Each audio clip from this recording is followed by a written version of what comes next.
Hi అండి, welcome to my channel. ఈరోజు మన కిచెన్లోని మన ట్రెడిషనల్ రెసిపీ పాతకాలం నుండి తయారు చేసుకునే ఉలవకట్టు తయారీ చూద్దామండి. ఉలవల్లో ఎలా ఉపయోగించుకున్న చాలా ఆరోగ్య ప్రయోజనాలు ఉంటాయండి. ఎన్నో వందల కొలది ఆరోగ్య ప్రయోజనాలు ఉండే ఉలవలతోటి పప్పు చేసుకుంటారు, పచ్చడి చేసుకుంటారు, రోజు చారు చేసుకుంటారు, కట్టు చేసుకుంటారు. ఇలా ఒక్కొక్కరు ఉలవచారు బిర్యానీ కూడా చేసుకుంటారు కదండి. ఇలా మనం ఈరోజు మన కిచెన్లో ఉలవకట్టు చాలా సింపుల్ వేలో ఎలా చేసుకోవాలో ఒకసారి చూడండి. దీనికోసం పెద్ద నిమ్మకాయ సైజు చింతపండు ముందు నానబెట్టుకోవాలండి. కొంచెం ఒక చిన్న గ్లాసు నీళ్ళు పోసుకొని చింతపండు నానబెట్టుకుందాం.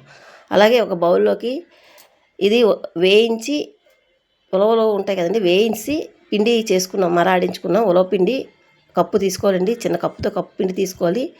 ఒక చిన్న ఏ కప్పుతో పిండి తీసుకున్నా ఆ కప్పు పిండిలోకి 2-3 గ్లాసులు వాటర్ పోసుకొని పిండిని గరిటె జారుగా కలుపుకోవాలండి, ఉండలు అస్సలు లేకుండా. పిండి అంతా చక్కగా ఇసుకతో కానీ ఇలాగ గరిటతో కానీ లేకపోతే చేతితో కానీ కలుపుకొని ఉండలు లేకుండా పిండి కలుపుకొని పక్కన పెట్టుకొని రెడీగా ఉంచుకోవాలి. ఎందులో కట్టు చేసుకోవాలో ఆ కళాయి పెట్టుకొని దాంట్లో 2 స్పూన్లు ఆయిల్ వేసుకోండి. ఆయిల్ హీట్ అయిన తర్వాత 1/2 స్పూను ఆవాలు, 1/2 స్పూన్ జీలకర్ర వేసి ఆవాలు జీలకర్ర చిట్లిన తర్వాత పచ్చిమిరపకాయలు ఒక 4-5 తీసుకోండి. నేను పచ్చిమిరపకాయలు పండు తీసుకున్నాను. పచ్చివైనా పర్వాలేదు, పండువైనా పర్వాలేదండి. అలాగే 1 ఇంచు అల్లం ముక్క, చెదగొట్టిన అల్లం ముక్క, 5-6 వెల్లుల్లిపాయలు చెదగొట్టుకొని, అలాగే కొంచెం కరివేపాకు వేసుకొని ఈ తాలింపు అంతా నూనెలోనే కొంచెం బాగా వేయించుకోవాలండి. ఇలా వేగిన తర్వాత ఇలాగ పెద్దగా ముక్కలుగా కట్ చేసుకున్న ఉల్లిపాయలు, పెద్ద సైజు ఉల్లిపాయలు 2 తీసుకోవాలండి. ఈ ఉల్లిపాయలు నూనెలో ఒకే ఒక్క క్షణం వేగితే చాలండి.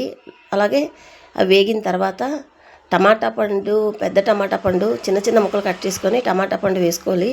చిన్నగా కట్ చేసుకొని మనకి 1/2 స్పూన్ పసుపు, రుచికి సరిపడగా ఉప్పు, కారం ఎక్కువ పడదండి. ఒక చిన్న స్పూన్ తోటి 1 స్పూను లేదా 1/2 స్పూన్ కారం వేసుకొని ఇవన్నీ బాగా కలిసేటట్టు కలుపుకొని మగ్గించుకుందాం. అది మగ్గేలోగా మనం చింతపండు నానబెట్టుకున్నాం కదండి, దాంట్లోంచి పులుసు పిండుకుంటే పులుసు వచ్చేస్తుంది. ఇదంతా చక్కగా మగ్గిపోయిందండి. ఉల్లిపాయలు వేగక్కర్లేదండి, కొంచెం కుక్ అవుతే సరిపోద్దన్నమాట. అందుకే టమాటాలతో పాటు వేసాను. అలా ముక్కలుగా ఉంటేనే కట్టులోని తినేటప్పుడు తగులుతూ బాగుంటాయి.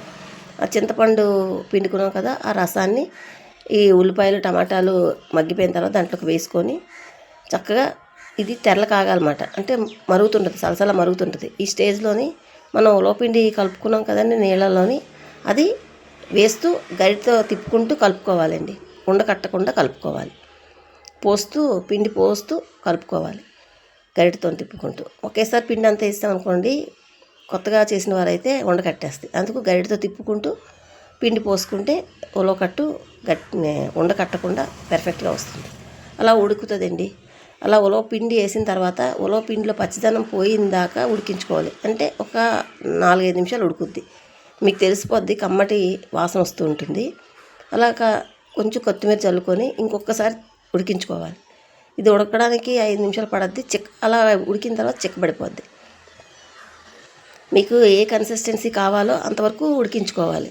చల్లారాక ఇంకొంచెం చిక్కబడద్దండి. ఇది ఇలా రెడీ అయిపోయింది కదండి. దీన్ని పాల మీగడతోని సర్వ్ చేసుకుంటే చాలా బాగుంటుందండి. ఇంకా స్టవ్ ఆఫ్ చేసిన తర్వాత పాల మీద మీగడ ఒక 2 స్పూన్లు వేసుకొని ఒక్కసారి కలిపి మనం వేడివేడిగా సర్వ్ చేసుకొని తినండి. సూపర్గా ఉండే ఉలవకట్టు రెడీ అయిపోద్దండి.